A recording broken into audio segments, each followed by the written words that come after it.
Doctor ইউনূসের সরকারে আবার কিছু কি বলবো এটাকে আপনার অতি ধুরন্ধর আছে আর কি। আরে ভাই আপনি আওয়ামী লীগ সিদ্ধ করবেন, আপনি বিল আনেন, আপনি ইয়ে দেন, আপনি হাইকোর্টে যান, সিদ্ধান্ত দেন, দেখি আমরা কোন দল বাধা দেয়। আপনাদের কেন ঐক্যমত্য লাগবে কেন রে ভাই? একটা একটা বিপ্লব পরবর্তী সরকারে বসছেন, আপনাদের কেন না বিএনপি রাজি না, অমুক দল রাজি না, তমুক চায় না, কেন এত ফাইজলামি করতেছেন ভাই? আপনি সিদ্ধান্ত এটা নেন, আমরা এটা দেখবো, জনগণ দেখবে যে কে কে মানতেছে না এটা। বলেন, আপনি আসেন। না, কনক ভাই এই ব্যাপারে যদি করতেছে কিন্তু আপনি যদি খেয়াল করেন। হ্যাঁ, কনক ভাই যে আপনি যে কথাটা বললেন যে এটা নিয়ে কিন্তু আমি একটা জানি না কারো যদি আপনাদের সুযোগ হয় একটু লেখাটা পড়ে দেখেন, ডি আওয়ামিফিকেশন এবং ডি নাজিফিকেশন এটা কিন্তু হয়েছে। এটা যে নতুন ভাবে আপনাকে, এবং ডি আওয়ামিফিকেশন বলতেই যে ওদেরকে ধ্বংস করে দেওয়া তা না। ডি নাজিফিকেশনে আমি আবার বলছি যে আমি এই কথাটা বললাম ওয়াইজ একটা ডিসিশন ছিল। ডি নাজিফিকেশনে খুব বেশি মানুষকে কিন্তু শাস্তি দেয় নাই, মুষ্টিমেয় কয়েকজনকে শাস্তি দিয়েছে। সেই নাৎসি পার্টি যেটা সেটাকে ব্যান করেছে, এবং সেটা যে পাঠ্যপুস্তকে বা এই সমস্ত ইয়ার বিরুদ্ধে লিখেছে, এবং যারাই এই নাজি পার্টির কাছাকাছি কোনো দল করতে চেয়েছে সেটাকেও নিষিদ্ধ করেছে। এবং আমাদের যদি এই ডি নাজিফিকেশনের মতো ডি আওয়ামিফিকেশন আমরা করতে পারি, সবাইকে শাস্তি দিতে হবে না, এখানে সামাজিক অস্থিরতা তৈরি করা হবে না, জাস্ট মুষ্টিমেয় কিছু মানুষকে শাস্তি দিবে, এবং এটা তার দৃষ্টান্তমূলক শাস্তি, এবং বাকিদেরকে আত্মীকরণ করে ফেলতে হবে সমাজের ধারার সাথে। এবং এই ধরনের যেন মানে ফেসিবাদী কোন রাজনৈতিক শক্তি ভবিষ্যতে মাথাচাড়া দিয়ে না উঠতে পারে সেই কাজটা করতে হবে। কাজে এই কাজটা গভর্নমেন্ট আপনি কেন করছেন না? এখন সমস্ত কিছু আপনারা বিএনপির উপর দোষ চাপিয়ে দিচ্ছেন যে যা কিছু করে বিএনপি চায় না, সমস্ত কিছু এই প্রচারণাটা কেন? এটা তো সরকারের দায়িত্ব, সরকার একটা যে কোনো একটা ইয়ার মধ্যে এটা করতে পারেন। এটা কি আসলে কেউ তখন বাধা দিবে? যদি তখন বিএনপি বাধা দেয় বা জামাত বাধা দেয় বা ছাত্র সমন্বয়করা বাধা দেয় তখন বলতে পারেন। আপনারা আগেই কেন বিএনপির উপর মানে কাঁধে বন্দুক রেখে আপনারা এই কাজটা করে যাচ্ছেন? সেটা তো ঠিক না। এখন এই যে বলেন যে আমরা যে বেশি দিন রাখবো, এখন ডক্টর মোহাম্মদ ইউনূসের বা তার টোটাল সরকারের উপরে এই দায়টা কিন্তু চাপে। আমরা যদি বলি এখন কেন করতে পারতেছে না, তাহলে আমরা মনে হচ্ছে যে পলিটিক্যাল পার্টি ছাড়া এটা সম্ভব না, কাজে আমাদের নির্বাচন দরকার। আমাদের যদি পলিটিক্যাল পার্টি ছাড়া, কারণ তখন মানুষের একটা চাপ থাকবে। এখন তো আপনারা কোনো চাপ ফিল করছেন না, এখন ডক্টর ইউনূস উনি যাতে ফিল করবেন সেটাকে আমাদের মেনে নিতে হবে, সেটা তো ঠিক না। সেটা অবশ্যই ঠিক না। ডক্টর ইউনূস যা ফিল করবেন বা তার উপদেষ্টা পরিষদ বা তার আশেপাশে যারা আছেন তাদের বক্তব্যই আমাদেরকে মানতে হবে, এমন কোনো বাধ্যবাধকতাও নাই। নির্বাচন আমরা অবশ্যই চাই। তবে বিএনপির উপরে দায়গুলো আসছে কেন জানেন তো? বিএনপির অতি টাউট নেতাদের বক্তব্যের কারণে। অতি টাউট এটা ঠিক আপনি যেটা বলছেন, যে আমি এই আপনাকে ব্যাপারে সতর্ক হবে। তারেক রহমান সাহেবের বক্তব্য এরা ধরতেই পারতেছে না। এবং আপনি ভাই এখন যে নির্বাচনে যাবেন, প্রতিটা এসপি, প্রতিটা প্রশাসনের কর্মকর্তা, প্রতিটা জায়গা কারা কারা বসে আছে। এবং আপনি আরেকটা জিনিস যদি দেখেন, আপনি নাজি, হিটলার, মুসলিনে যাইতে হবে না। আপনি সিরিয়ায় কি হয়েছে দেখেন। আসাদের পরবর্তী আসাদের দল নিষিদ্ধ হয়ে গেছে। কত লোক মানে বেশ কিছু অপরাধীদের ফাঁসির ঘটনা ঘটেছে। বেশ কিছু জেলে আছে। আপনি টার্কিতে দেখেন এরদোগানের পরপর কি হয়েছে।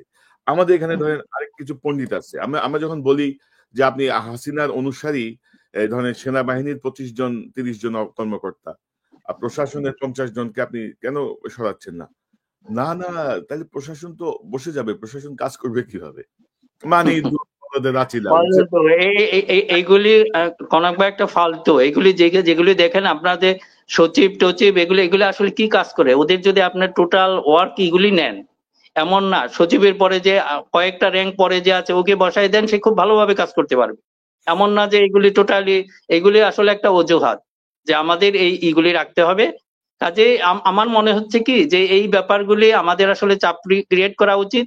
আমরা হলাম একটা ওই জাতির মতো, একদিকে যখন তাকায় পিছনে আর দেখতে পারি না, মানে ওই দিকে তাকিয়ে থাকি, যে যেদিকে তাকায়। এখন এই জন্য সেটা নিয়ে আমি একটু বিস্তারিত আলোচনা করবো। বিএনপি শীর্ষ কাউকে পাই কিনা দেখি। ধরেন অধিকাংশ সংস্কারের সঙ্গে বিএনপির কিন্তু মেজর জায়গাগুলো বিএনপি কিন্তু দ্বিমত পোষণ করে অলরেডি তাদের মতামত দিয়েছে। এগুলো না, এইটা মনে হয় কনক ভাই আপনি একটু কথা বলেন, কিন্তু আমি যতটুকু জানতে পেরেছি ওদের দ্বিমতের জায়গা খুব কম, বরং ঐক্যমত পোষণের জায়গাটা এটা বিএনপি ক্লেম করেছে। এইগুলো আমাদের শোনা উচিত।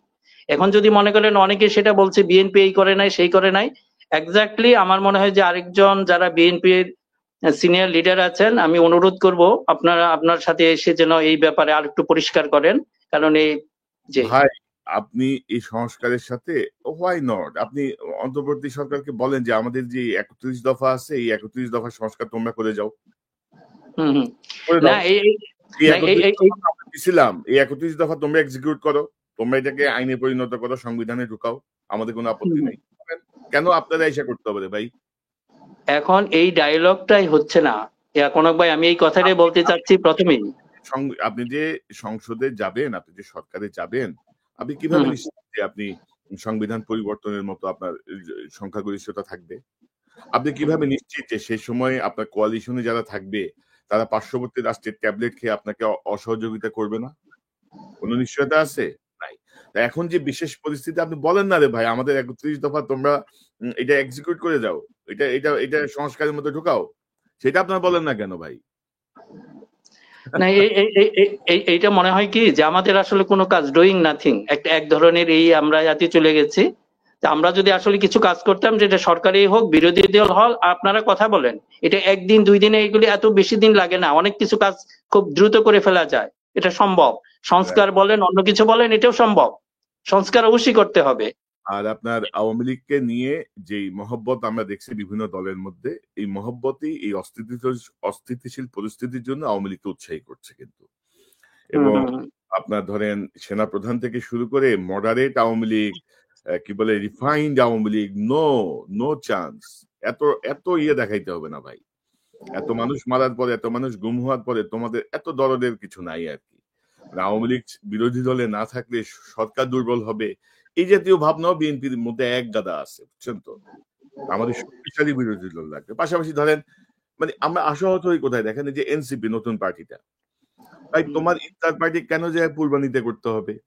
কেন তোমার ইফতার পার্টির প্রতি প্লেটের দাম হবে ২৫০০ টাকা? কেন তোমার ইফতার পার্টি ইয়ের মধ্যে হবে না, ঢাকা বিশ্ববিদ্যালয়ের টিএসসির খোলা মাঠে হবে না, বা কোন স্টেডিয়ামে হবে না, কোন খেলার মাঠে হবে না? কেন তোমাদের যে ওই প্রথাগত রাজনৈতিক দলের মতো এই ইফতার ওই যে 5 স্টারই করতে হবে? কেন বলেন? মানে মানে সব মানে শুরুটা হয়ে ভালো হয়ে সব কিন্তু আপনার অন্যদিকে ঘুরতে থাকে কিন্তু। তবে নতুন রাজনৈতিক তোমাদের ফান্ড করতে আসতেছে, ক্লিয়ার করো ভাই, ক্লিয়ার করতে হবে তো।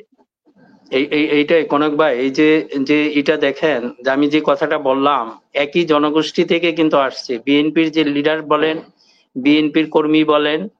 কাজে এটা আপনার হঠাৎ করে এই যে যারা বলছে যে একেবারে দেশটা রাতারাতি ফেরেশতা হয়ে যাবে, এগুলি জাস্ট একটা আবেগের কথা।